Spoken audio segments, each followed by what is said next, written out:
Hello all, welcome to story Walt. నేను రిజ్వానా. జీవన తరంగాలు తెలుగు నవల 4వ భాగం. పై సంఘటన జరిగిన వారం రోజుల అనంతరం మధ్యాహ్నం వేళ మగవాళ్లంతా ఆఫీసులకి వెళ్ళిపోయి ఆడవాళ్లంతా ఇళ్లల్లో కూర్చుని ఉన్న ఆ సమయంలో వీధిలో అంతా జనసంచారం లేదు. చుట్టుపక్కల పరిసరాలన్నీ అదో రకమైన నిశ్శబ్దంతో మౌనంగా ఉన్నాయి. సుందరమ్మ పక్కింటి వాళ్ళు అప్పడాలు ఒత్తుతున్నారంటే సాయం చేయడానికి వెళ్ళింది. ఆవిడకి మహిళా బృందానికి అప్పుడే రాజీ కుదిరిపోయింది. తల్లి గదిలో కిటికీ దగ్గరగా ముక్కాలి పీట వేసుకుని ఒళ్ళో పుస్తకం పెట్టుకుని గోళ్లు కొరుకుతూ కూర్చుంది రోజా. గంట నుంచి ఒళ్ళో ఉన్న పుస్తకం చదవాలని ఎంతగా ప్రయత్నించినా ధ్యాస దాని మీద నిలవటం లేదు. శంకరయ్య ఇన్ని రోజులు అయినా ఇంటికే రాలేదు. భద్రాచలంలో ఏదో డ్రామా కంపెనీ హార్మోనియం వాయిస్తానని ఒప్పుకున్నట్ట. 1 నెల రోజుల వరకు ఇంటికి రాదలుచుకోలేదని రాశాడు. అప్పుడప్పుడు అలా తిక్క పుట్టినప్పుడు ఇంట్లో నుంచి లేచిపోయి కాలి కొద్దీ దేశం అంతా తిరిగి రావడం ఆయనకి అలవాటే. కొద్ది రోజులకి మళ్ళీ ఆయనంతట ఆయనే మాసిన బట్టలతో, గుబురుగా పెరిగిన గడ్డంతో, పీక్కుపోయిన ముఖంతో ఒక శుభముహూర్తాన పొద్దున్నే ఇంటికి వస్తాడు. రాగానే ఆయన్ని ఎవ్వరూ పలకరించకూడదు. వచ్చి రాగానే కాళ్ళు చేతులు కడుక్కొని మంచం వాల్చుకొని దుప్పటి ముసుగు పెట్టుకుని జ్వరం వచ్చిన వాడిలా పడుకుంటాడు. రోజు మొత్తం మీద ఎప్పుడో ఒకసారి లేచి స్నానం చేసి బట్టలు మార్చుకుని తనంతట తానే కంచం పెట్టుకొని పీట వాల్చుకొని భోజనం వడ్డించుకుని తింటాడు. అప్పుడు కూడా ఆ చుట్టుపక్కల ఎవరూ ఉండకూడదు. 2 రోజులు అలా అంటనట్టు గడిపిన తరువాత మెల్లగా అందరినీ తనంతట తానే పలకరిస్తాడు. మాటల సందర్భంలో జోక్యం కల్పించుకుని మంచి చెడ్డలు కనుక్కుంటాడు. అప్పుడప్పుడు హఠాత్తుగా ఆయన ఇలా లేచిపోయే కారణం చేత ఉన్న సంగీత పాఠాలు చాలా వరకు పోయినాయి. 4-5 ఆయన మీద ఉండే గౌరవంతో ఎప్పుడు వస్తే అప్పుడు చెప్పించుకుని జీతం ఇస్తారు. శంకరయ్య ఇంట్లో నుంచి వెళ్ళిపోయిన 2-3 రోజుల వరకు సుందరమ్మ చాలా బెంకంగా ఉంటుంది. తర్వాత ఆ కోపం జారిపోగానే రోజా దగ్గర చేరి తను పాపిష్టిదాన్నని, వాళ్ల మాటలు వీళ్ల మాటలు విని ఆయన్ని కాల్చుకు తిన్నానని, ఈసారి ఇంటికి వస్తే ఇంకెప్పుడు అలా చేయనని బుడిబుడి రాగాలు తీస్తుంది. శంకరయ్య లేనప్పుడు బజారు వెళ్లాల్సిన పనులన్నీ రోజా తనే చూస్తుంది. వెంట ఎవరైనా తోడు లేకుండా సుందరమ్మ చస్తే ఆ వీధి దాటి వదిలి వెళ్ళదు. ఒకసారి ఈ ఊరు వచ్చిన కొత్తలో బంధువులని చూసి తిరిగి వస్తుంటే ఆ రిక్షావాడు అటెటో తీసుకెళ్ళి అక్కడ దిగమని దబాయించి ఆవిడ చేతిలో ఉన్న డబ్బు, మెళ్ళో నల్లపూసల్లో ఉన్న అమ్మవారి రూపు తీసి క్రింద పెట్టమని బెదిరిస్తే ప్రాణభయంతో గజగజలాడుతూ అడిగినవి ఇచ్చి తర్వాత ఎవరో కుర్రాడిని వెంట పెట్టుకుని తిరిగి ఇల్లు వెతుక్కుంటూ వచ్చింది. అప్పటి నుంచి ఇప్పటి వరకు ఆవిడ మళ్ళీ ఒంటరిగా ఏనాడూ బయటికి వెళ్ళలేదు. అందుకే ఇష్టం ఉన్నా లేకపోయినా రోజాతో మంచిగా ఉండడం మినహా ఆవిడకి మరో గత్యంతరం లేదు. శంకరయ్య వెళ్ళి ఇంటికి రాలేదు. ఇంట్లో సామానంతా నిండుకున్నాయి. చేతిలో డబ్బు లేదు. అప్పు అడిగినా ఎవ్వరూ ఇవ్వరు. ఏం చెయ్యటమా అని ఆలోచనలో పడి దిగులుగా కూర్చున్న మేనత్తకి రోజా 20 రూపాయలు తెచ్చి చేతిలో పెట్టింది. డబ్బు చూడగానే సుందరమ్మ ముఖం చాటంతా అయ్యింది. ఎక్కడివే ఇవి అని విప్పారిన ముఖంతో అడిగింది. అనంత దగ్గర అప్పు అడిగి తీసుకున్నానత్తయ్యా అంది రోజా. ఎంతైనా ఆ పిల్లాడు చాలా మంచివాడు సుమా. మనం అడిగినప్పుడల్లా అప్పు ఇచ్చేటంత మంచివాడు కాడు అత్తయ్యా. అబ్బే, డబ్బు దగ్గర చాలా గట్టి, ఎంతో కష్టం మీద ఇచ్చాడు అంది రోజా. సుందరమ్మ ముఖం మాడిపోయింది. పరధ్యాసగా కూర్చుని ఉన్న రోజా ఆలోచనలు అటు తిరిగి ఇటు తిరిగి అనంతు మీదకు మళ్ళినాయి. అతను ఆ రోజు తరువాత మళ్ళీ ఇంతవరకు కనిపించలేదు. అతని తీరే అంతా వస్తే రోజూ వస్తాడు, గంటల తడబడి కూర్చుంటాడు. లేకపోతే అసలు కంటికే కనిపించడు. ఆ ఉత్తరం ఫలితం ఏమైందో తెలుసుకోవాలని రోజాకి ఆరాటంగా ఉంది. ఒళ్ళో పుస్తకం పెట్టుకుని బుగ్గన చెయ్యి ఆనించుకుని కిటికీలో నుంచి బయటికి చూస్తూ పరధ్యాసగా ఆలోచిస్తున్న రోజా గదిలోకి హఠాత్తుగా టప్పున ఏదో వచ్చి పడడంతో ఉలిక్కిపడి తిరిగి చూసింది. బయట నుంచి వచ్చి పడిన చిన్న మట్టిగడ్డ ముక్కలై పడి ఉంది. రోజా చప్పున తల్లివైపు చూసింది. ఆవిడ గోడవైపు తిరిగి నిద్రపోతుంది. రోజా కనుబొమలు ముడిచి పరీక్షగా మట్టిగడ్డ ముక్కలైన వైపు చూడసాగింది. రాయి విసిరింది ఎవరు? ఎవరై ఉంటారు? ఇంకెవరు? పక్కింట్లో ఉన్న ఆ పండుకోతి ఆంజనేయులే అయి ఉంటాడు ఇతనొకడు. అలా కాస్త వరండాలోకి వెళ్లడం ఆలస్యం. ఎదురింట్లో గదిలో కిటికీ దగ్గరగా నిలబడి రెడీగా పళ్ళికిలించేస్తాడు. ఆ నవ్వు చూడగానే రోజాకి ఒళ్ళంతా కారం రాచుకున్నట్టు మంటలుగా, గొంగళి పురుగు పాకినట్టు కంపరంగా అనిపిస్తుంది. చాలాసార్లు అతన్ని దగ్గరకు రమ్మని పిలిచి ఆ చెంప ఈ చెంప వాయించాలనేంత ఆవేశం వచ్చేది. కానీ వాళ్ళ బామ్మ ఉందే, ఆవిడ నోరు మహా చెడ్డది. ఆవిడ బొంగురు గొంతు ఎత్తిందంటే మైకు లేకుండా చుట్టూ 3 మైళ్ళ దూరం వినిపిస్తుంది. ఏదైనా అయితే ఆవిడ చేసే యాగికి అంతు ఉండదు. ఆడపిల్లలు ఇలాంటి విషయాల్లో అల్లరిపడడం మంచిది కాదు. గోళ్ళు ఇంకా గట్టిగా కొరుకుతూ ఏం చెయ్యటమా అని రోజా ఆలోచిస్తుండగానే మరో చిన్న కంకరరాయి వచ్చి పడింది. ఈసారి అది దొర్లుకుంటూ రోజా పాదాల వరకు వచ్చి ఆగిపోయింది. ఆ అంజిగాడికి సుందరమ్మ ఇంట్లో లేదని, సావిత్రమ్మ ఉన్నా బయటికి రాదని బాగా తెలిసింది. ఇరుగు పొరుగున ఎక్కడా మగవాళ్లు కూడా లేరుగా, అందుకే బాగా ధైర్యం చిక్కినట్టుంది. ఇక చూస్తూ ఊరుకుంటే లాభం లేదని రోజా ఒళ్ళో పుస్తకం తీసి పక్కన పెట్టి మెల్లగా దొడ్లోకి వచ్చింది. కానీ అక్కడ ఎవ్వరూ లేరు. ఆంజనేయులుండే కిటికీ కూడా మూసే ఉంది. రోజాకి చెప్పలేనంత ఆశ్చర్యం వేసింది. ఆంజనేయులు కాకపోతే మరింకెవరు? ఇంట్లోకి అంత ఒడుపుగా రాయి విసిరే ధైర్యం ఇంకెవరికి ఉంటుంది? రోజా ధైర్యం తెచ్చిపెట్టుకుని దొడ్లో ఉన్న ప్రహరీ గోడ వరకు వెళ్ళి అటూ ఇటూ పరిశీలనగా చూసింది. ఆ వీధికి ఇదే చివరి ఇల్లు. ఈ ఇంటి తర్వాత అవతల ముసల్మానాల గోరీలున్నాయి. ఆ ప్రదేశంలో ములిచి శాఖోపశాఖలుగా విస్తరించిన జువ్వి చెట్టు ఒకటి ఇంటివైపుకి వంగి ఉంది. దాని కొమ్మలు కొన్నిసార్లు ఈ దొడ్లోకి వాలి ఉన్నాయి. రాత్రిపూట ఆ చెట్టును చూస్తే సుందరమ్మకి చచ్చినంత భయం. అప్పుడప్పుడు ఆ సమాధుల్లోకి వచ్చిన అల్లరి కుర్రాళ్ళు కొంతమంది గోడ దూకి వచ్చి చెంబు గిన్నె ఉంటే ఎత్తుకుపోవడం ఈ మధ్య తరచుగా జరుగుతుంది. రోజా అందుకే గోడ దగ్గరగా నిలబడి బిగ్గరగా ఎవరూ అంది. సమాధానంగా చెట్ల కొమ్మలు కదిలినాయి. రోజా తలెత్తి చూచింది. గుబురుగా ఉన్న ఆ ఆకుల్లో ఎవరన్నా ఉన్నా కనిపించరు. ఎవరంటే రెట్టిస్తున్నట్టుగా అంది. ఈసారి ఆకుల్ని తొగిలించుకొని ముఖానికి గంతల్లా ఉన్న కళ్ళజోడుతో ఉన్న ఒక ముఖం తొంగి చూసి పెదవుల మీద వేలు ఆనించుకొని ష్ అంది. రోజా గుండెలు జల్లుమన్నాయి. భయంతో ఒక అడుగు వెనక్కు వేస్తూ ఎవరు నువ్వు అంది గద్దిస్తూ. అబ్బా అరవకే రోజా, పళ్ళు బిగబట్టి అన్న ఆ వ్యక్తి ఈసారి కళ్ళజోడు తీసి చిరునవ్వు నవ్వాడు. రోజా గుండెల మీద చేయి వేసుకుంటూ చందు నువ్వా అంది నమ్మలేనంత ఆశ్చర్యంగా చూస్తూ. ఏం ఇంకా నమ్మకం కలగలేదా నీకు? నువ్వు ఇక్కడికి ఎలా వచ్చావురా? వాళ్ళు నిన్ను వదిలేశారా? ఒక్కసారి ఆనందంగా బిగ్గరగా గబగబా అడిగేసింది. చంద్రం మళ్ళీ ష్ అన్నాడు. వాళ్ళు వదల్లేదే నన్ను, నేనే వాళ్లను వదిలించుకున్నాను. జైలు మారిస్తుంటే తప్పించుకొని పారిపోయి వచ్చాను. రోజా ముఖంలో ఆనందం ఊదేసిన దీపంలా ఆరిపోయింది. పారిపోయి వచ్చావా? అంటే వాళ్ళు నా కోసం గాలిస్తున్నారు. రోజా కళ్ళు భయంతో రెపరెపలాడినాయి. చంద్రం క్రిందకి పాకి వచ్చి ఒక కొమ్మ మీద కూర్చున్నాడు. అక్కడ కూడా అతని తల భుజాలు మాత్రమే కనిపిస్తున్నాయి. మిగతా శరీరం కొమ్మల చాటున ఒదిగి ఉంది. నా గురించి మీరేమీ భయపడకండే రోజా, నా గురించి ఎలాంటి దిగులు వద్దు. అమ్మా నువ్వు ఏడుస్తూ కూర్చుండి ఉండి ఉంటారని చెప్పిపోవడానికే వచ్చాను. అంటే ఏమిటే పిచ్చిదానా? నేను ఇప్పుడు ఒక్కడే కాదుగా, నా వెనక పెద్ద బలగం ఉంది. మా గ్రూప్ పెద్దకి సంఘంలో చాలా పరపతి ఉంది. నన్నెవ్వరూ ముట్టుకోరు. ఒకవేళ పట్టుకున్నా ఏం చెయ్యరు. ఏమోరా, నువ్వు చెప్పిందేమిటో నాకు అంతు పట్టనేలేదు. నా తలకెక్కలేదు. ఎక్కకపోతే పోనీలేవే, నేను సుఖంగానే ఉన్నాను అని మాత్రం గుర్తుపెట్టుకొని మిగతావి మర్చిపోండి అని. రోజా ఉదయం నుంచి ఏం తినలేదే, ఆకలి వేస్తుందే అన్నాడు. దిగి లోపలికిరా, అత్తయ్య లేదులే, అన్నం తిందువుగాని. అమ్మో, మధ్యలో ఆ హిడింబి వస్తే రాని. అయినా గుమ్మం దగ్గర నేనుంటాగా, చూస్తూ ఉంటాను. నువ్వు అమ్మని చూసినట్టు కూడా ఉంటుంది. అమ్మ ఇప్పుడు నన్ను చూసి ఏడుపు మొదలు పెట్టిందంటే వెళ్ళడానికి నాకు కాళ్ళు ఆడవు. ఈ లోపల ఎవరైనా వస్తే బాగుండదు. అన్నం ఉంటే ఇక్కడికి తీసుకురా. ఇక్కడికా? ఎలా? నే చెప్తాగా.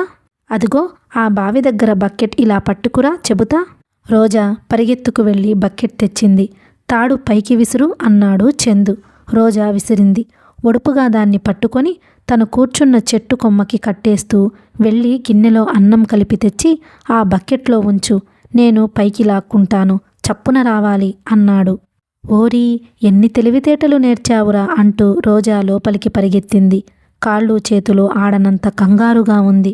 శంకరయ్య ఊళ్ళో లేనప్పుడు సుందరమ్మ బొగ్గుల ఖర్చు, పని రెండూ కలిసి వస్తాయని 2 పూటలకి సరిపడా ఒకేసారి వండి పెట్టేస్తోంది.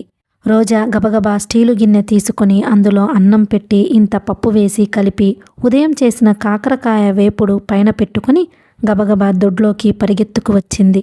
కాకరకాయ వేపుడు చూడగానే చందు ముఖం వికసించింది. నేను వస్తానని నీకు తెలుసటే రోజా అన్నాడు బకెట్ పైకి లాక్కుంటూ. రోజా కళ్ళల్లో నీళ్లు తిరిగాయి. చప్పున వాటిని తుడిచేసుకుంటూ, ఈరోజు ఆ కూర చేస్తుంటే నువ్వు నాకెంతో గుర్తుకు వచ్చావో, ఎన్నిసార్లు అనుకున్నానో అంది. అందుకనేగా పిలిచినట్లు వచ్చాను. అన్నం తింటూ చంద్రం వివరంగా చెప్పాడు. రోజా, మన కష్టాలు గట్టెక్కినట్లే. నేను మీతో కలిసి ఉండేందుకు వీలు లేదు, కానీ మిమ్మల్ని రాజాలా పోషించగలను. ఈసారి నీకు కనిపించినప్పుడు నీ చేతికి డబ్బు ఇస్తాను. అది అత్తయ్య మొహం మీద గిరాటు వేయి. రోజా, మీకిక్కడ బాగా లేకపోతే అమ్మ నువ్వు వెళ్ళి వేరే ఉండండి. అమ్మ ఎలా ఉంది? నన్ను తిడుతోందా? తిట్టని. రోజా, నేనెంతైనా కష్టపడతాను, కానీ అమ్మ నువ్వు నేను కోరుకున్న విధంగా సుఖంగా ఉండాలి. అప్పుడు గాని నాకు తృప్తి ఉండదు. రోజాకి ఈసారి ఎంత నిగ్రహించుకుందామన్నా సాధ్యం కాలేదు. కళ్ళ నిండా నీళ్లు ఉబికినాయి. తండ్రి లేని వాళ్లని చాలామందిని చూశాం గాని మనలాంటి నిర్భాగ్యులని ఎవరినీ చూడలేదురా చందు అంది కళ్ళు ఒత్తుకుంటూ. నిర్భాగ్యులమని అసంతృప్తి ఎందుకే? నీకు నేను, నాకు నువ్వు, మనిద్దరికీ అమ్మ ఉంది. పరిస్థితులంటావా, పెనుగులాడదాం. ఈ లోకంలో అదృష్టవంతులంటూ ఎవరూ లేనట్టే దురదృష్టవంతులంటూ కూడా ఎవరూ లేరే రోజా. తనకన్నా 2 సంవత్సరాలు చిన్నైన చంద్రం నిన్న మొన్నటి వరకు తన వెనక రోజా రోజా అంటూ చిన్నపిల్లాడిలా తిరిగిన చంద్రమేనా ఈ చంద్రం? రోజాకి ఆశ్చర్యం కలిగింది. మరో 5 నిమిషాలు ఉంటే చంద్రం భోజనం అయిపోయేది. అతను మజ్జిగన్నం తింటుండగా ఇంతలో బామ్మగారి కంఠం కంచుగంటంలా కంగుమని మోగుతూ వినిపించింది. వీళ్ల మొహం మండా, వీళ్ల చేతులు పడిపోను. పైన పెట్టిన మడిబిందె మంగళం చేసి పెట్టారు. గొంతెండిపోయి గుక్కెడు నీళ్లు తాగుదాం అని చూస్తే లేవు కదా. వెధవ అప్పడాలు వత్తడానికి వెళ్లకుండా ఇంట్లో అయినా చచ్చాను కాదు. ఆవిడ శాపనార్థాలు పెడుతూ బిందె భుజాన పెట్టుకుని ఇటే వస్తుంది. రోజా, చంద్రం ఇద్దరూ ఉలిక్కిపడ్డారు. చంద్రం చటుక్కున బకెట్తో సహా ఆకుల మధ్య మాయమయ్యాడు. రోజా చేష్టలుడిగిన దానిలా నిలబడిపోయింది. రోజా అక్కడ నుంచి కదిలే అవకాశమే లేకుండా బామ్మగారు అక్కడికి వచ్చేసింది. ఎర్రటి ఎండలో రోజా ఒంటరిగా, అందులో ప్రహరీ గోడ దగ్గరగా నిలబడిన రోజాని ఆవిడ అనుమానంగా చూస్తూ, అక్కడ నిలబడ్డావేమే పిల్ల అంటూ ఆరా తీసింది. ఊరికేనేనండి వినయంగా సమాధానమిచ్చింది రోజా. రోజా ఎన్నడూ లేనిది అతి మర్యాదగా మాట్లాడడం చూడగానే ఆవిడకి అనుమానం రెట్టింపు అయ్యింది. ఊరికేనా? ఏం ఎండ వెన్నెలలాగా హాయిగా ఉందా? మీ అత్తయ్య లేదు కదూ ఇంట్లో? లేదండి. మీ అమ్మ ఏం చేస్తోంది? నిద్రపోతోంది.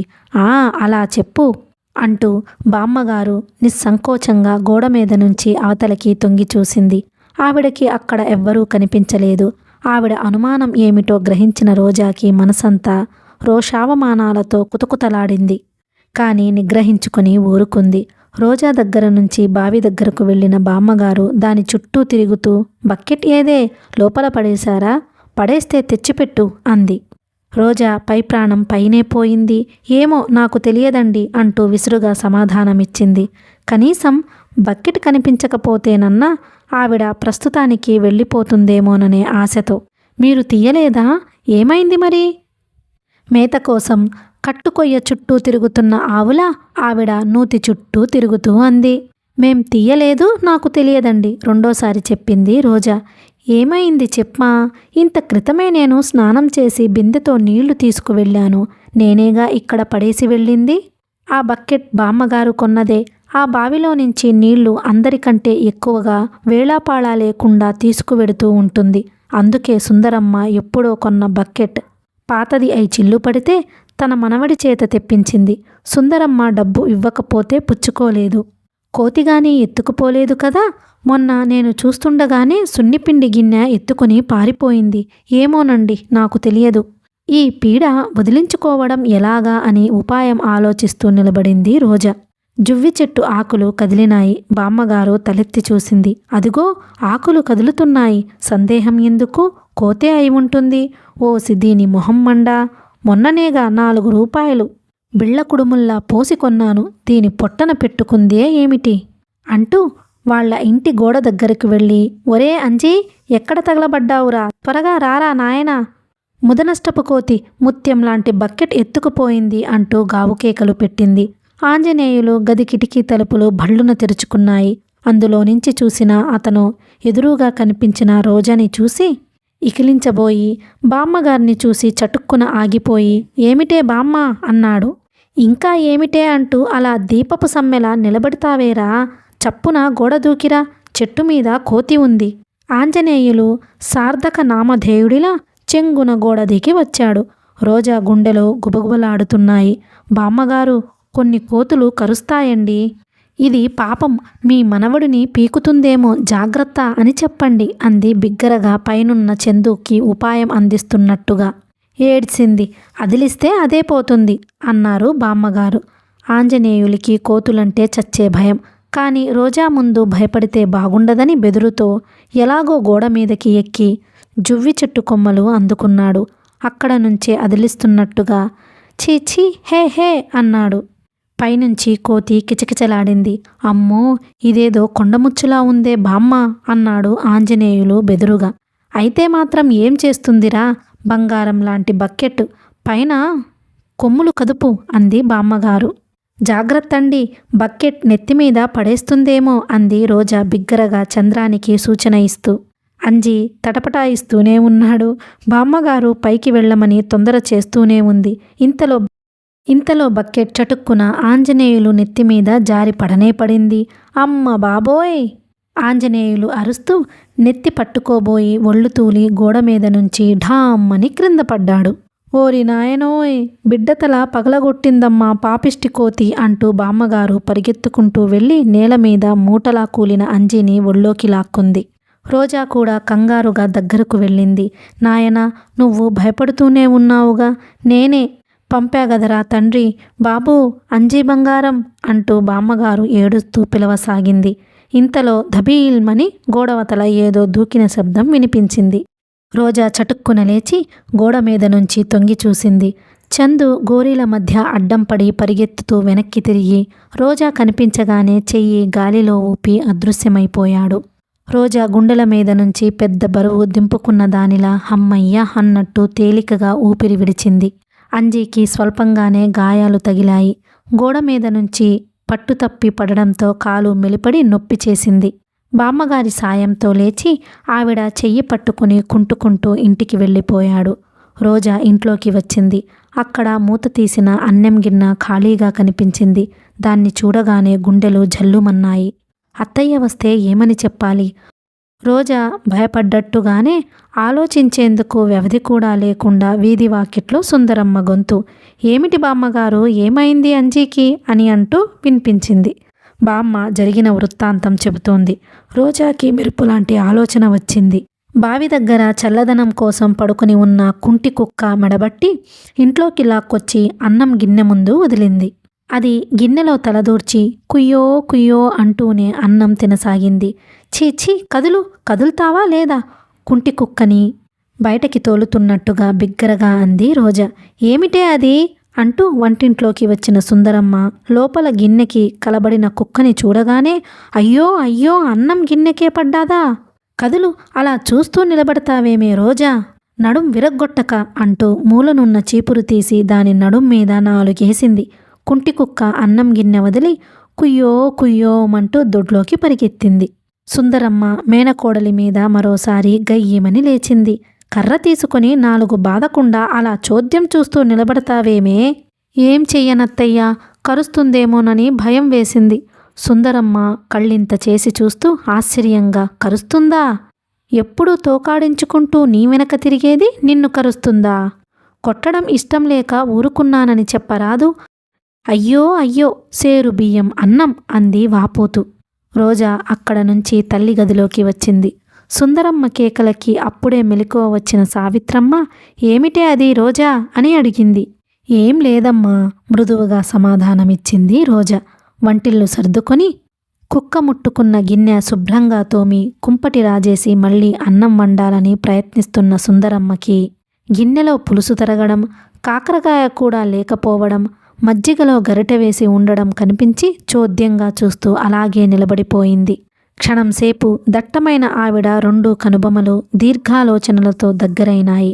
ఆ వెంటనే అంతర్జాతీయ దొంగల ముఠాని పట్టిన సీక్రెట్ ఏజెంటులా పెద్ద పెద్ద అంగాలు వేసుకుంటూ ఆడబడుచు గదిలోకి వచ్చి ఆవిడకెదురుగా నిలబడి 2 చేతులు నడుం మీద పెట్టుకుని గర్జిస్తున్నట్టుగా, వదినా, ఇదేం బుద్ధి నీకు? ఈ దొంగతిళ్ళు ఎప్పటినుంచి మొదలుపెట్టావు? అంది.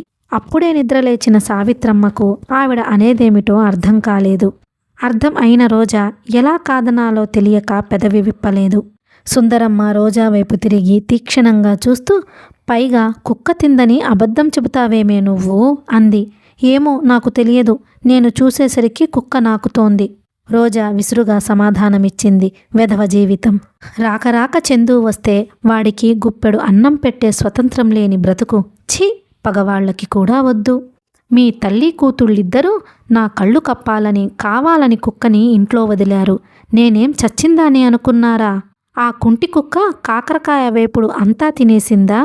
ఒక్క చుక్క పులుసు క్రింద పడకుండా సుతారంగా వడ్డించుకుందా? పప్పు వేసుకుని దానిమీద మూత పెట్టిందా? ఏం తెలివితేటలు దానికి! అవ్వా, ఎవరైనా వింటే నవ్విపోతారు. రోజా పట్టలేక అనేసింది. అత్తయ్య, క్షమించు. ఆకలేసి నేనే తినేశాను. నువ్వు తింటే మాత్రం ఎంత తింటావు? అయినా ఏది నీ పొట్ట చూడని? అంటూ రోజా దగ్గరకు వెళ్ళి పొట్ట తడివి చూసి, ఎందుకే అబద్ధం నెత్తిన వేసుకుంటావు? నీకలాంటి దొంగబుద్ధులు లేవని, కావలిస్తే నన్నడిగి తింటావని నాకు తెలియదా? ఉదయం అన్నం పెడతాను రావమ్మా అంటే రానన్న మహారాణి మీ అమ్మేగా. అవునే, ఇది ఒక మంచి పద్ధతే. నేను పెట్టే కంటే ఇలా దొంగచాటుగా తినటమే నయం. వెనక వాళ్ళకి ఉందో లేదో చూడకుండా మింగి కూర్చోవచ్చు, పైకి మాత్రం ఉపవాసాలు చేస్తున్నట్టు నటన అని పళ్ళు నూరుతూ, తిందురుగాని అమ్మా, రేపటి నుంచి తిందురుగాని అని జాడించుకుంటూ వెళ్ళిపోయింది. జ్వరంతో ఉదయం నుంచి ఒళ్ళు తెలియకుండా పడి ఉన్న సావిత్రమ్మ అనుకోకుండా వచ్చిన ఈ అపవాదకి తట్టుకోలేని దానిలా వెక్కి వెక్కి ఏడవసాగింది. రోజా ఆవిడ దగ్గరగా వచ్చి భుజం మీద చేయి వేస్తూ రహస్యంగా చెప్పింది. అమ్మా, ఏడవకమ్మా, చందు వచ్చాడు, ఆకలి వేస్తుంది అంటే నేనే పెట్టి పంపించాను. సావిత్రమ్మ అంత ఏడుపులోనూ కొడుకు పేరు వినగానే నాదస్వరం విన్న పాములా తలెత్తి చూసింది. ఆవిడకి రోజా చెబుతున్నదేమిటో వెంటనే అర్థం కాలేదు. రోజా కంఠం తగ్గించి ముక్తసరిగా జరిగినదంతా చెప్పింది. వాడు తప్పించుకున్నాడా? అవునమ్మా. అయ్యో, ఒక్క నిమిషం నన్ను పిలవకపోయావటే, కళ్ళారా చూసుకునేదాన్ని. పోనీలేవే రోజా, ఎక్కడైతేనేం వాడికెక్కడ సుఖంగా అనిపిస్తుందో అక్కడే ఉండమను. నేను మీ ఇద్దరిలో ఎవ్వరినీ తిట్టను. నాకు తెలుసు, నా బిడ్డలు రత్నాలు. వాటి విలువ సరిగ్గా చూపించే సమర్థత లేని దురదృష్టం నాదే. అందుకే ఆ రత్నాలు మట్టి కొట్టుకున్నవైపోయినాయి. కానీ 20 సంవత్సరాల క్రితమే ఎవరైనా నా చేయి చూసి నీ భవిష్యత్తు ఇంత భయంకరంగా ఉంటుందని చెప్పి ఉంటే ఆనాడే నేను గుండెలు పగిలి చచ్చి ఉండేదాన్ని. కనీసం మీ ఇద్దరి గొంతులు పిసికి ఎందులోనైనా పారేసి ఈ గుక్కెడు ప్రాణం వదిలి అయినా ఉండేదాన్ని. జరిగిపోయిన దాన్ని గురించి ఇప్పుడు బాధపడితే ఏం ప్రయోజనమమ్మా? మృదువుగా అంది రోజా. మనిషిలో మంచితనాన్ని నమ్మి జీవితం ముక్కలు చేసుకున్న తెలివిహీనురాలిని నేను. బిడ్డల భవిష్యత్తు చేతులారా పాడు చేసుకున్న దౌర్భాగ్యురాలిని. నాలాంటి దురదృష్టం ఈ ప్రపంచంలో ఇంకెవ్వరికీ వద్దే రోజా. దురదృష్టవంతులైన ప్రతివాళ్ళు చివరికి భగవంతుడిని ప్రార్థించేది అదొక్కటేనమ్మా, నిర్లిప్తంగా అంది రోజా. అనంత్, అనంత్! క్రింద నుంచి గావు కేకలు వినిపించాయి. స్నానానికి వెళ్లబోతూ తువాలు చుట్టుకొని తలకి నూనె రాసుకుంటూ కూనిరాగాలు తీస్తున్న అనంత్ ఉలిక్కిపడి ఆగిపోయాడు. అనంత్ గబగబా మెట్లెక్కి పైకి వస్తున్న విజయ్ స్వరం పిడుగుపాటులా వినిపించింది. ఏమైంది? ఇప్పుడేగా నీట్గా తయారై నల్లకోటు చేతుమీద వేసుకొని కోర్టుకి వెడుతూ కులాసాగా శాంతంగా, అనంత్, సాయంత్రం మన క్లబ్బులో విజయ యాదవ్ పాట పాడడానికి వస్తుంది, వస్తావా నువ్వు అని కొంటెగా అడిగాడు. విజయ యాదవ్ ఒకప్పుడు అనంత్ ఆరాధించిన దేవతల్లో ఒకరు. విజయ్ అనంత్ని విజయ యాదవ్తో పరిచయం పెరగనీయకుండా మొగ్గల్లోనే తుంచేశాడు. విజయ్ ఏం చెప్పాడో ఏమో, ఆ అమ్మాయి హఠాత్తుగా తనంటే నిరసనగా తమాషాగా మాట్లాడడం ప్రారంభించింది. అనంత్ తర్వాత చాలా బాధపడ్డాడు. ఆ బాధ నుంచి కోలుకోలేనని అనుకున్నాడు. ఆ చీకటి దినాల్లోనే రోజా పరిచయం అయ్యింది. రోజా పరిచయం అయిన క్షణం నుంచి ఇప్పటి వరకు అతనికి తను విజయ యాదవ్ గురించి ఎందుకంత అర్థం లేకుండా బాధపడ్డాడో విచిత్రంగా కనిపిస్తుంది. అందుకే క్లబ్బుకి విజయ్ తనని ఆహ్వానించగానే థ్యాంక్స్, విజయ యాదవ్ పాట అంత అద్భుతంగా ఏమీ ఉండదని నా ఉద్దేశం అన్నాడు. విజయ్ నవ్వి వెళ్ళిపోయాడు. అనంత్ స్నానానికి బాత్రూంలోకి వెళ్ళడానికి సిద్ధం అవుతున్నాడు. ఇంతలో విజయ్ స్వరం గర్జిస్తున్నట్లుగా ఇల్లు అదిరిపోయేలా వినిపించింది. అప్పటికే గబగబా పరుగులాటి నడకతో పైకి వచ్చిన విజయ్ లోపలికి వచ్చాడు. తనకెదురుగా ఉన్న అద్దంలో వెనక నుంచి వచ్చి నిలబడిన అతని మూర్తిని చూడగానే అనంత్ ప్రాణాలు ఎగిరిపోయాయి. విజయ్ ఉగ్ర నరసింహమూర్తిలా ఉన్నాడు. అతని కళ్ళు నిప్పులు కురుస్తున్నంత ఎర్రగా ఉన్నాయి. అనంత్, ఏమిటి? తడబడుతూ అతని వైపు తిరిగాడు. విజయ్ సమాధానంగా తన చేతిలో పట్టుకున్న ఉత్తరాన్ని అనంత్ మీదకి విసిరేశాడు. తన మీద పడి క్రింద పడడానికి సిద్ధమైన ఆ ఉత్తరాన్ని అనంత్ భద్రంగా 2 చేతులతో పట్టుకుని అందులో కాగితాలు తీసి చూశాడు. అందులో విడివిడిగా 3 కాగితాలున్నాయి. వాటిని చూడగానే అతని ముఖం కోటి కాంతులతో వెలిగిపోయింది. వాటిల్లో రోజా దస్తూరితో తన దస్తూరితో ఉన్నది కాక 3వది తీసి చూశాడు. అది తనకి మామగారు కావలసిన పుండరీకాక్షయ్య గారు రాసింది. ఉత్తరం చాలా క్లుప్తంగా, సూటిగా, ఖచ్చితంగా తన మనసులో అభిప్రాయం తెలియజెప్పినట్టుగా ఉంది. విజయ్ కుమార్ గారికి నమస్కారాలు. నాకీ మధ్య వచ్చిన ఈ 2 ఉత్తరాలు ఇందులో మీకు పంపుతున్నాను. ఆ ఉత్తరాలు అందగానే నేను మా బావమరిది కలిసి హైదరాబాద్ వచ్చాం. పనుల ఒత్తిడిలో ఉన్న మీరు నాకు ప్రయత్నించినా దొరకలేదు. మీ తమ్ముడికి ఈ 2 ఉత్తరాలు చూపించాను. బుద్ధిమంతుడు కాబట్టి చేసిన పని వెంటనే ఒప్పుకున్నాడు. మీ తమ్ముడు ఈ సరోజ అనే అమ్మాయితో పార్కులు, బజార్లు తిరగడం నేను స్వయంగా కళ్ళారా చూశాను. ఇక దీన్ని గురించి తర్క వితర్కాలు అనవసరం. నేను మా అమ్మాయికి మా బంధువుల్లోనే మరో అబ్బాయిని చూశాను. రేపో ఎల్లుండో లగ్నం నిశ్చయించుకుంటున్నాం. చేతులు కాలకముందే ఆకులు పట్టుకున్న అదృష్టవంతుడిని నేను. ఈ పుణ్యం ఆ సరోజ అన్న అమ్మాయికే దక్కుతుంది. ఇక మన మధ్య ఉత్తర ప్రత్యుత్తరాలు జరగడం అనవసరం. ఇది మీకు నా ఆఖరి ఉత్తరం. మీ సంబంధం వదులుకున్నాం. ఇట్లు పుండరీకాక్షయ్య. PS.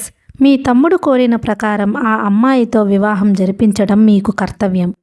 వాళ్ళిద్దరి జీవితాలు ఆనందప్రదమవుతాయి. మీ తమ్ముడితో నేను మాట్లాడినప్పుడు అతను ఎంత వ్యధ చెందుతున్నాడో, మీ అధికారానికి గతిలేక ఎలా తల వంచుకున్నాడో స్వయంగా అర్థం చేసుకున్నాను. సెలవు. ఉత్తరం చదవడం ముగించేసరికి అనంత్ ముఖంలో ఆనందం నాట్యం చేయసాగింది. కానీ అది పైకి ప్రకటించడానికి భయం వేసి కన్నంలో తేలుకుట్టిన దొంగల తల వంచుకొని ఊరుకున్నాడు.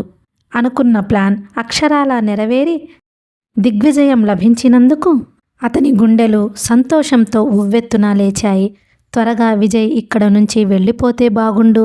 పెదవులు కొరుకుతూ దించిన కళ్ళతో పక్కచూపులు చూస్తూ నిలబడ్డాడు అనంత్. విజయ్ ఆకలిగొన్న సింహంలా ఉన్నాడు. అతనికి జరిగిన ఈ అవమానం చెప్పరానిది, సహించలేనిది. చేతిలో కోటు మంచం మీద గిరాటు వేస్తూ సరిగ్గా చదివావా అన్నాడు. చదివాను. అనంత్ వైపు సూటిగా చూస్తూ అడిగాడు విజయ్. ఎప్పుడొచ్చారాయన? 4 రోజుల క్రితం. నాకు చెప్పలేదేం? ఆయన చెబుతాడనుకున్నాను. పాపం. పుండరీకాక్షయ్య స్వయంగా విజయ్ని కలిసి ఇదంతా ముఖం పట్టుకొని చెడామడా తిట్టాలని చాలా చూశాడు. కానీ అనంత్ ఆయనకి ఆ అవకాశం చిక్కనివ్వలేదు. విజయ్ లేని వేళల్లో ఇంట్లో ఉంటాడని చెప్పి, క్లబ్బులో దొరకని సమయంతో దొరుకుతాడని పంపించి, కోర్టులో అతని కేసు లేదని తెలిసి హైకోర్టులో ఉంటాడు వెళ్ళమని చెప్పి, ఆ పుండరీకాక్షయ్యని తిప్పి తిప్పి నానా హైరానా పెట్టాడు. చివరికి ఆయన విసిగి వెళ్ళిపోయాడు. అనంత్ స్వయంగా వెంట వెళ్ళి రైలు ఎక్కించి మరీ వచ్చాడు. విజయ్ సూటిగా అడిగాడు. ఎవరి సరోజ? నా స్నేహితురాలు. కొత్త పిట్ట? అనంత్ మాట్లాడకుండా నిలబడ్డాడు. మీ ఇద్దరికి ఎన్నాళ్ల నుంచి పరిచయం? క్రాస్ ఎగ్జామినింగ్ మొదలుపెట్టాడు విజయ్. దాదాపు సంవత్సరం నుంచి. సంవత్సరం నుంచే? నమ్మలేనంత వింతగా చూశాడు. అవును, సంవత్సరం నుంచి. గదిలో నిశ్శబ్దం ఏర్పడింది. విజయ్ సిగరెట్ వెలిగించుకొని అగ్గిపుల్ల తీసుకువెళ్ళి కిటికీలో నుంచి బయట పారేసి కిటికీ చెక్కకి ఆనుకొని నిలబడి అనంత్ని పరీక్షగా తదేకంగా చూడసాగాడు. అతని చూపులు తమ్ముడిని శల్యపరీక్ష చేస్తున్నాయి. అనంత్ చెప్పింది నిజమేనా? సంవత్సరం నుంచి పరిచయం ఉన్న ఈ రోజా ప్రసక్తి పొరపాటుగా కూడా ఎన్నడూ తమ మధ్య రాలేదే? విజయ్ ఎంతో హఠాత్తుగా, నిదానంగా, సౌమ్యంగా అడిగాడు. నువ్వు ఆ పిల్లతో కలిసి ఆ పుండరీకాక్షయ్యకి నా మీద అలా అబద్ధాలు కల్పించి రాయటంలో గల ఉద్దేశం? నాకా పెళ్ళి ఏమాత్రం ఇష్టం లేదని నీకు తెలియపరచటమే. నాతో స్వయంగా చెప్పవచ్చుగా. నువ్వు వింటావన్న నమ్మకం నాకు లేదు. విని తీరే వరకు నచ్చజెప్పవచ్చుగా. నీకు అంత తీరుబడి, నాకంత చాకచక్యం రెండూ లేవని నాకు తెలుసు. సరే, ఇంతకీ ఆ సరోజాక్షి ఎవరు? చెప్పానుగా, నా స్నేహితురాలు. స్నేహానికి మించిన సంబంధం మా మధ్య ఉందనడానికి ఆ ఉత్తరాలే సాక్ష్యం. నేనడిగేది మీ సంబంధ బాంధవ్యాలు కాదు. ఆ అమ్మాయి ఎవరు? స్థితిగతులేమిటి? అనంత్ సమాధానం చెప్పలేదు. ఏమైనా చదువుకుందా? క్లాస్మేట్ ఎవరైనా అయి ఉంటుందేమో అనే అనుమానంతో అడిగాడు. చదువుకోలేదు. మరి ఉన్నవాళ్ళమ్మాయా? పార్టీలు, పిక్నిక్ల సందర్భంలో పరిచయం అయిందేమోననే ఆశతో అడిగాడు. కాదు. వాళ్ళ నాన్న ఏం చేస్తాడు? నాకు తెలియదు. ఎక్కడ ఉంటారు వాళ్ళు? చెప్పను. చెప్పవు? అన్నదమ్ములిద్దరూ తలెత్తి సూటిగా ఒకరినొకరు చూసుకున్నారు. ఎందుకని? విస్మయంగా అడిగాడు విజయ్. నువ్వు నా మీద ఏదైనా చెప్పి ఆ అమ్మాయి మనసు విరిచేస్తావు. నీ సంగతి నాకు తెలుసు. అంత పెలుసా నీ స్నేహితురాలి మనసు? వ్యంగ్యంగా అడిగాడు విజయ్. అనంత్ జవాబు చెప్పలేదు. విజయ్ వైపు చూడడానికి ఇష్టపడని వాడిలా వెనక్కి తిరిగి అద్దంలో చూసుకుంటూ తలకి నూనె మర్దన చేసుకోసాగాడు. విజయ్ చేతివాసి చూసుకున్నాడు. కోర్టుకి టైం అయిపోతుంది. నిశ్చయమైన కంఠంతో చెప్పాడు. నువ్వు మర్యాదగా ఇవాళో రేపో ఆ అమ్మాయిని నాకు పరిచయం చేయి. ఆవిడ గారి పుట్టు పూర్వోత్తరాలు ఏమిటో తర్వాత నేను స్వయంగా తెలుసుకుంటాను. విజయ్, ఈ విషయంలో మాత్రం నువ్వు నన్ను క్షమించాలి. నువ్వు చెప్పింది నాకు సాధ్యం కాదు. నా మానాన నన్ను వదిలేసేయ్. నీకు పుణ్యం ఉంటుంది. నువ్వు ఒట్టి అనంతవే అయితే అలాగే వదిలేసి ఉండేవాడిని. కానీ నీ వెనుక 4 లక్షలు విలువ చేసే స్థిరాస్తి ఉంది.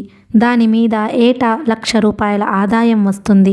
అది సవ్యంగా నీకు ఉపయోగపడేట్లు చూడాల్సిన బాధ్యత నా మీద ఉంది. అయినా అను, నువ్వీ మధ్య మరీ నా మెడకి గుదిబండలా తయారవుతున్నావురా. నా ఆలోచనలో 80% నీకే వినియోగిస్తున్నాను. నువ్వొట్టి హెడ్లెస్, ఫీజు లేని కేసువి. సాధ్యమైనంత త్వరలో నిన్ను నేను చూసినట్టు చూడగడ ఆడపిల్లని చూసి అప్పజెప్పేస్తాను. నీకు పెళ్లి చేసేస్తే నాకు కావలసినంత విశ్రాంతి. పెళ్లి చేసుకోవడానికి నేను సిద్ధమే. కానీ నువ్వు చూసిన అమ్మాయిని మాత్రం కాదు. పోనీ నీకెలాంటి పిల్ల కావాలో చెప్పు. నాకెలాంటి పిల్ల కావాలో నేను చూసుకున్నాను. సిద్ధంగానే ఉంది. ఎవరు? ఈ సరోజాయేనా? విజయ్, నేను చాలా ఇష్టపడే వ్యక్తిని గురించి నువ్వు హేళనగా మాట్లాడడం మర్యాద కాదు. నేను సహించలేను. అరే బాబా, నీకు ఇష్టం అని ఇప్పుడేగా నీ నోటి నుంచి వింటున్నాను. ఇంత క్రితం స్నేహితురాలు అన్నావు. స్నేహం అంటే మామూలు స్నేహమే అనుకున్నాను. విజయ్, అంత ఇష్టం కలగడానికి ఏమిటో ఆ అమ్మాయిలో గల ప్రత్యేకత. చాలా మంచిది ఆ అమ్మాయి. ఈ ప్రపంచంలో ఇంతవరకు నీకు మంచివాళ్ళు కానివాళ్ళంటూ ఎవరైనా కనిపించారా అని నా అనుమానం. చాలా తెలివి కలది. ఆ విషయం నేను ఒప్పుకుంటాను. ఎంత తెలివి కలది కాకపోతే తన విషయాలు కాస్తైనా నీకు తెలియకుండా నిన్ను పెళ్లి ప్రస్తావన వరకు తీసుకొస్తుంది.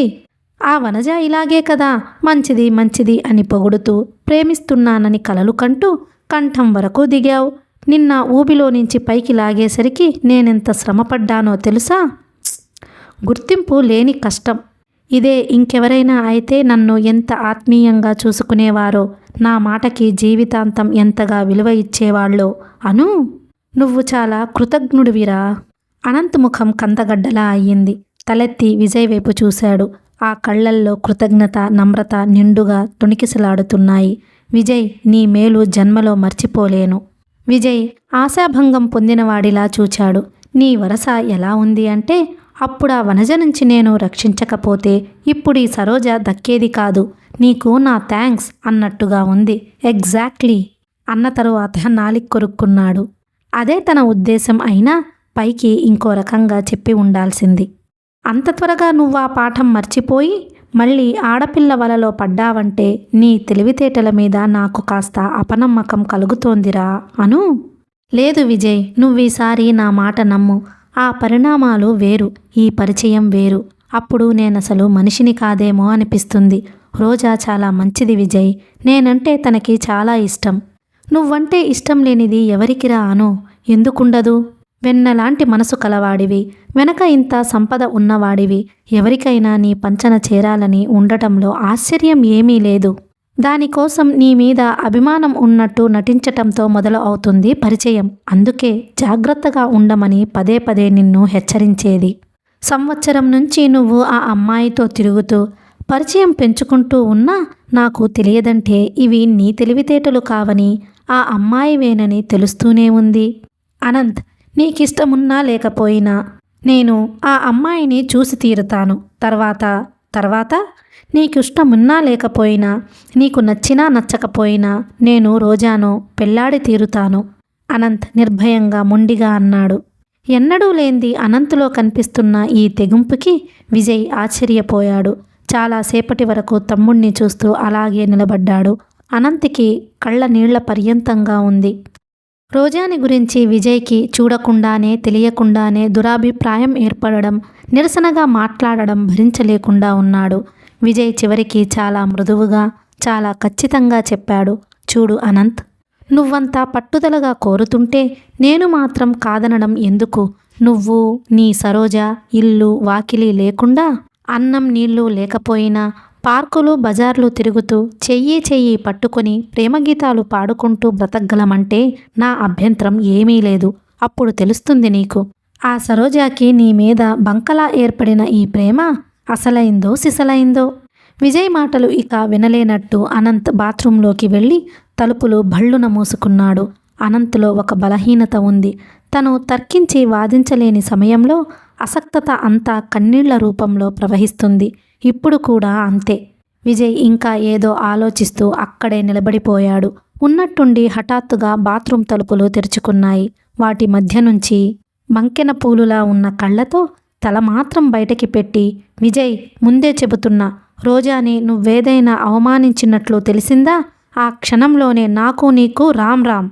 అమ్మ నీకు పెత్తనం ఇచ్చింది నన్ను సుఖపడేలా చేయమని, కానీ నన్ను ఇబ్బంది పెట్టి అవస్థల్లో ఇరికించమని కాదు. సరోజ విషయంలో నీ జోక్యం నేను ఏమాత్రం సహించను, ముందే చెబుతున్నాను. విజయ్ కనుబొమలెత్తి ఆశ్చర్యం నటిస్తూ సీరియస్గా చూశాడు. తలుపులు మూసుకున్నాయి. మరోసారి టైం చూసుకున్న విజయ్ కోర్టుకి వేళ మించిపోతుందని గుర్తుకు రాగానే మంచం మీద పడేసిన నల్లకోటు తీసుకొని కదిలి గుమ్మం వైపు వెళ్ళబోయాడు. వెనక నుంచి బాత్రూం తలుపులు మళ్లీ తెరుచుకున్నాయి. విజయ్ తిరిగి చూశాడు. అనంత్ ముఖంలో ఆవేశం తగ్గింది. కళ్లల్లో క్షమార్పణ తొంగి చూస్తోంది. Vijay, 1 minute, I'm sorry. నా మాటలు నిన్ను బాధపెడితే నన్ను క్షమించు. ఈ ప్రపంచంలో నా క్షేమాన్ని సుఖాన్ని కాంక్షించే వాళ్లల్లో నువ్వు మొట్టమొదటివాడివి అన్న సంగతి నాకు తెలుసు. కానీ ఈ లోకంలో అందరికంటే, చివరికి నా ప్రాణం కంటే కూడా ఎక్కువగా నేను ప్రేమించేది సరోజాని ఒక్కదాన్నే. ఈ సంగతి నువ్వు ఈరోజు కాకపోతే రేపైనా తెలుసుకుంటావు. అనంత్ నోటి నుండి ప్రేమ అన్న మాట వెలువడగానే విజయ్ తన మీద పెద్ద గొంగళి పురుగుల గుంపు వచ్చి పడ్డంత కంపరంగా చూశాడు. ప్రేమ అంటే ఏది? ఈ కథల్లో, ఈ సినిమాల్లో వీళ్ళంతా అది కాదు. అనంత్ సీరియస్గా ఖండించాడు. ఏది మరి? కొంచెం విడమర్చి చెప్పరాదు? చెప్పను. చెప్పినా నీకు తెలియదు. నీలాంటి వాళ్లకి ఏ జన్మలోనూ కల్లో కూడా తెలియని, అనుభవంలోకి రాని ఒకానొక అపురూపమైన భావం. కాబట్టి నేను చెప్పినా నీకు అర్థం కాదు. అనంత్ తలుపులు మూసేసుకున్నాడు. ఈసారి షవర్ విప్పిన చప్పుడు, నీళ్లు జల్లుగా కురుస్తున్న ధ్వని వినిపించింది. విజయ్ బయటకి వచ్చేశాడు. అతనికి మతిపోయినట్టుగా ఉంది. ఆ పుండరీకాక్షయ్య సంబంధం సెటిల్ అయిపోయింది కదా అనే నిశ్చింతలో ఉన్నాడతను. హఠాత్తుగా తిరిగి అంతా మళ్ళీ మొదటికి వచ్చింది. సవతి తల్లి అనంత్ ఆస్తి మీద తనకి అజమాయిషీ అధికారం ఇచ్చిందని విల్లు చదివినప్పుడు వినగానే అతను త్రుళ్ళిపడ్డాడు. నుదురు చిట్లించాడు.